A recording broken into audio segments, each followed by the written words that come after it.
பாரத தேசத்தில் மகோனதமான புராண இதிகாசங்களை முழுமையாக அறிந்து கொள்ள சப்ஸ்கிரைப் திலக். அந்த சத்ராஜித்தின் சந்தேகம் துவாரகாதீசர் மேல் தானே? அப்படியும் இருக்குமோ? அப்படியும் இருக்கும். மீண்டும் சொல்கிறேன் திடமாக, இந்த அளவுக்கு நடந்திருக்காது. ஏன்? பிரச்சனைக்குரிய மணி தினமும் 20 மடங்கு தங்கம் தருகிறதே. 1000 சொல்லி அடுக்கிக் கொண்டே போகலாம். நம்மை நாமே மறந்து பேசுவது அழகல்ல. அடி போடி, தங்கத்துக்காக எதுவும் தான் நடக்கும். இன்று ஆட்சியாளர்களை கொள்ளையடித்தால் நியாயம் என்பது நாட்டில் இருக்குமா? சொல் மங்களா. ஐயா, அந்த மணி துவாரகாதீசர் கைக்கு போய்விட்டது. அது பற்றி சந்தேகமே இல்லை. ஆம், அந்த மணியை பெற்று வருவதற்கு சாத்தியகியும் அக்ரூரரும் சத்ராஜித் வீட்டிற்கு போனார்களே. உங்கள் பேச்சு மக்கள் பேசுவது போல் தரங்கட்டு. இந்த மக்களுக்கு என்ன தகுதி இருக்கிறது துவாரகை அரசின் மீது சமந்தகமடியினால் பிரச்சனைகளை உருவாக்க? சொல்லுங்கள் சாத்தியகி, நீ பதில் சொல் எனக்கு. பதில் சொல்வதென்றால் அது எந்த அடிப்படையில்? இது என்ன கேள்வி? குறை சொல்லி பேசுவதற்கு எல்லையே இல்லை. சத்ராஜித் சகோதரன் பிரசன்னஜித் மடிந்தான். அது பற்றி நமக்கும் துயரம் உண்டு. பண்பு கெட்டு சத்ராஜித் இதை பிரச்சனையாக்குகிறான். அவன் துவாரகாதீசன் மேல் சேற்றை வாரி பூசுகிறான். துவாரகாதீசனை பழிப்பது நன்றி கெட்ட செயல். துவாரகா ஆட்சியையே பழிப்பது போல் தாம் இந்த போக்கினை தடுத்து நிறுத்துவதுதான் உடனடி தேவை. உடனடி தேவை உறுதியான நடவடிக்கை.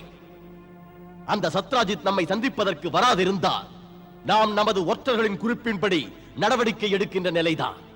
பொறுத்திருந்து பார்ப்பதை சத்ராஜித் தப்பு கணக்கிட்டு தடுமாறுகின்றான். நாம் அதை பார்த்துக் கொண்டு நில்லாது தண்டிப்பதே நல்லது. பொறுங்கள் பலராமரே, தண்டனை தருவதற்கு முன்னால் நாம் துவாரகாதீசனை கலப்பது நல்லது. அவ்வாறு செய்வது அவசியமில்லை. அந்த யோசனையை விட்டு விடுங்கள். அவன் சொல்லுவான் ஊர் மக்களுக்காக நம்மை ஒடுக்கிக் கொள்ள வேண்டும் என்று. இல்லை பலராமண்ணா, இது பற்றி முடிவெடுக்க வேண்டியது கிருஷ்ணன் தான். ஆகையால் போவதற்கு முன் அவரை பார்ப்பது நல்லது. இவர் சரியாக சொன்னார்.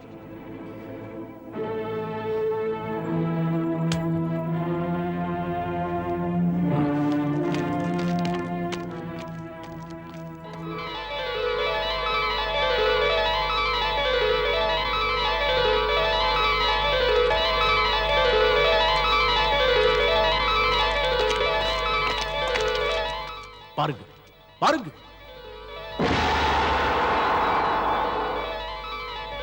கண்ணா, இன்னுமா தியானத்தில் இருப்பது? ஊர்கூடி மக்கள் உன்னை தூற்றி பேசிக் கொண்டிருக்கிறாரே. எதற்காக பலராமண்ணா? கிருஷ்ணா, சத்ராஜித்தின் உடன்பிறப்பு பிரசன்னஜித் மடிந்து விட்டான். ஊர் மக்கள் சம்பந்தகமடியை நீ எடுத்ததாய் சொல்கிறார்கள். இந்த பிரச்சனை தொடராதிருக்க சத்ராஜித்துக்கு புரிய வைக்க அண்ணன் துடிக்கின்றார். இந்த குற்றச்சாட்டினை சுமத்த எவனுக்கும் தகுதி இல்லை, துவாரகாதீசன் பேரை கெடுப்பதற்கு. சாத்தியகி, இந்த பிரச்சனை மீது அந்த சத்ராஜித்துக்கு தண்டனை கொடுப்பது உகந்ததா?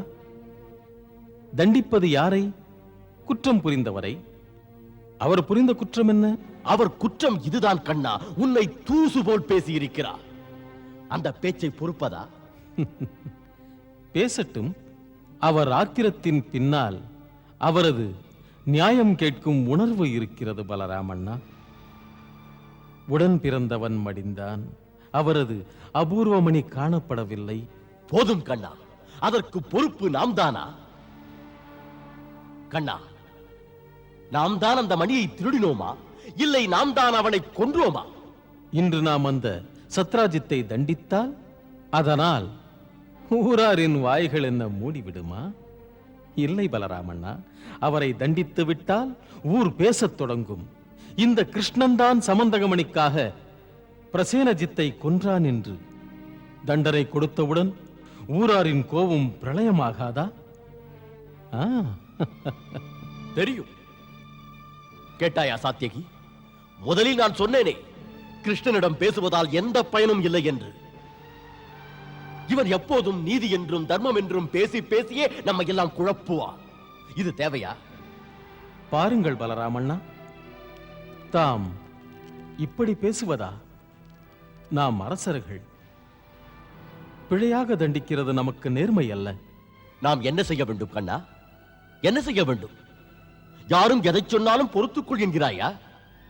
இல்லை பலராமண்ணா, நாம் சத்தியத்தை தேடுவோம். சமந்தகமணியை கொண்டு வருவோம். அண்ணா, மணி எங்கேயோ கை நழுவி இருக்கிறது. தமது மொழிகளே சத்தியத்தின் குரல். தாம் விரும்பினால் எந்த உண்மையையும் வெளிக்கொண்டு வர முடியும்.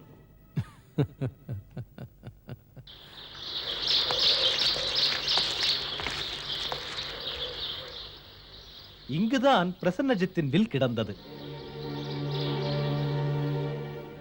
இங்கிருந்தன உடைகள் கிழிந்து போய். அங்கே கிடந்தது தலைப்பாகை.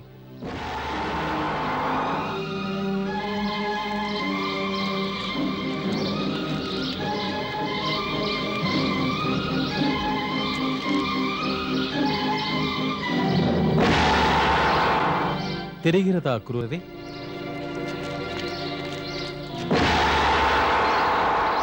சிங்கத்தின் கால் பதிந்த சுவடுகள்.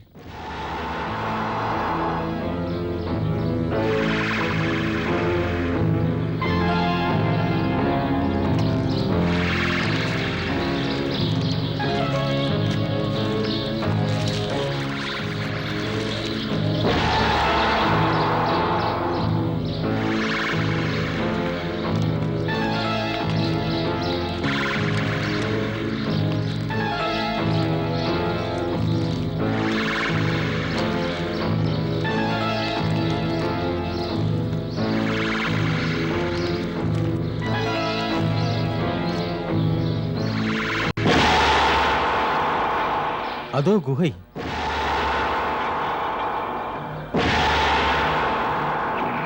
அங்குதான் பிரசேனஜித்தின் உயிருக்கு ஏதோ நடந்திருக்கிறது. சமந்தகமணி கூட அங்கு போனால் கிடைக்கும். ஏனென்றால் சிங்கத்தின் கால் பதிவுகள் குகை நோக்கித்தான் செல்கிறது. எல்லோரும் இங்கேயே இருங்கள். போய் பார்த்து வருகிறேன். நடந்ததை தெரிந்து கொள்வதற்கு இந்த நடவடிக்கை. துவாரகாதீசரே, போகும்போதே தடுப்பது தப்புதான். பயங்கரமான அந்த குகைக்குள்ளே போகாதீர்கள். போக வேண்டாம். சிங்கம் போயிருப்பதால் ஆபத்து நேர்ந்தால் போய்விடுவோம். ஆபத்தான காட்டு விலங்குகள் நடமாடும் இடம் இது. ஆபத்துக்களை பற்றி சிந்திக்காதீர்கள். பயப்படாமல் இருங்கள். முதலில் நான் போய் பார்க்கிறேன்.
அப்பா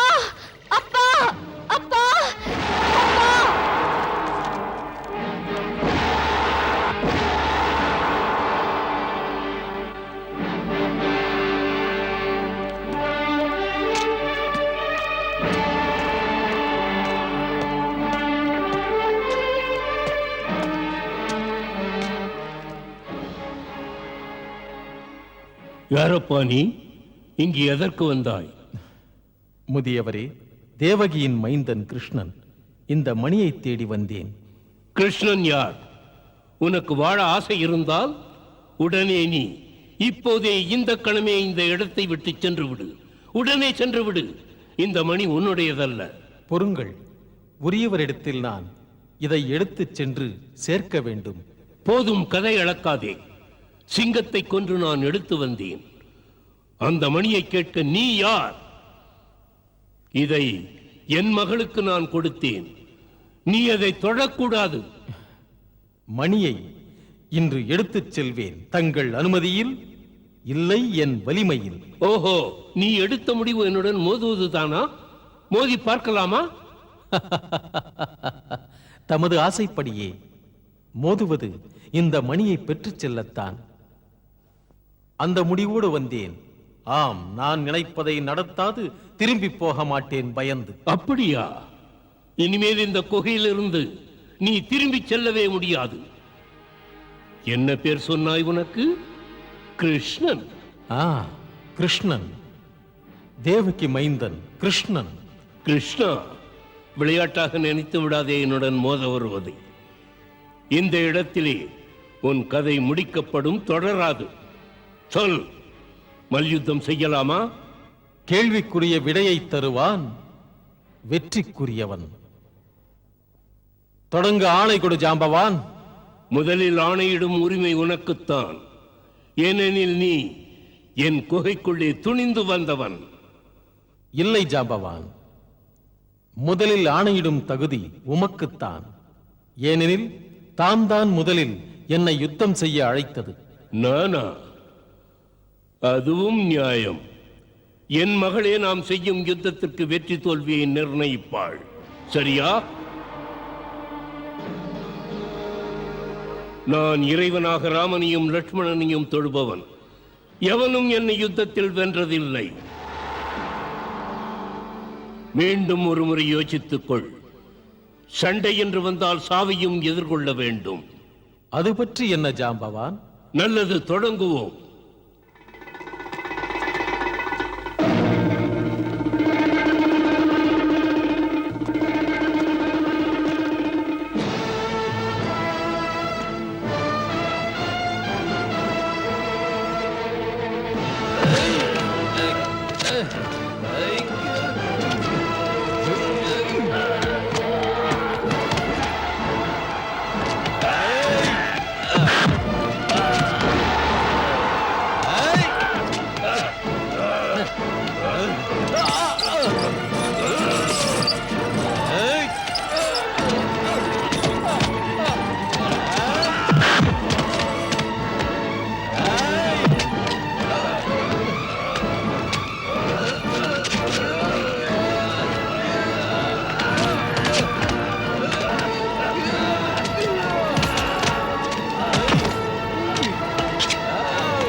உண்மையை சொல்.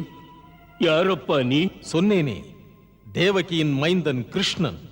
பார்த்தால் வேறொரு நினைவு வருகிறது. யார் யார் நினைவு? நான் பூஜிக்கும் ஸ்ரீராமன் எனக்கு திரேதாயுகத்தின் போதே சொன்னார், என்னை எதிர்பார்த்திரு என்று.